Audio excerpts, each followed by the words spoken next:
Munculnya wacana cuti melahirkan 6 bulan membuat para pengusaha di Indonesia merasa pusing. Mereka meminta agar pemerintah dan DPR mengkaji ulang rencana kebijakan tersebut. Apabila wacana ini benar-benar disahkan, maka pengusaha berpeluang mengubah status karyawan menjadi pekerja kontrak. Keluhan ini disampaikan Ketua Umum DPD Himpunan Pengusaha Pribumi Indonesia atau HIPI DKI Jakarta, Sarman Simanjorang.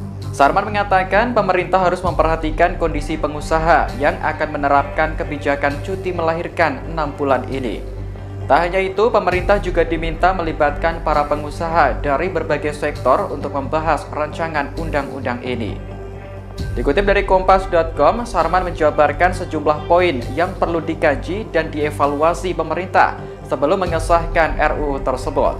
Pertama, apabila aturan ini disahkan, maka dapat berpeluang mendorong pengusaha untuk menyiasati karyawannya menjadi pekerja kontrak.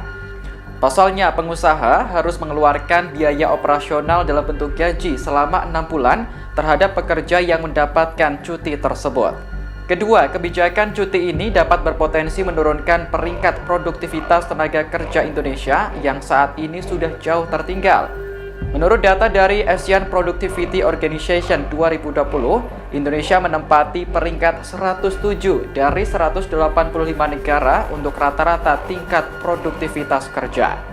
Sementara yang ketiga, pemerintah juga perlu memperhatikan dampak aturan ini jika diterapkan kepada pelaku usaha UMKM. Berdasarkan data dari Kementerian Koperasi dan UKM, pelaku usaha di Indonesia berjumlah 64,2 juta di tahun 2018. Sarman mengatakan bahwa pelaku UMKM rata-rata memiliki tenaga kerja antara 1 hingga 4 orang. Apabila pekerja wanitanya cuti melahirkan selama 6 bulan, UMKM dipastikan akan kewalahan mengurusi operasionalnya. Sarman lantas mengusulkan agar kebijakan cuti melahirkan 6 bulan dan cuti suami 40 hari diterapkan di instansi pemerintahan dan usaha kelas menengah ke atas. Namun bagi kalangan pelaku usaha UMKM harus ada regulasi khusus, sehingga kebijakan ini dapat diterima pelaku usaha. Meski demikian, Sarman memahami dan setuju dengan alasan pemberlakuan cuti melahirkan ini jika ditinjau dari sisi kesehatan.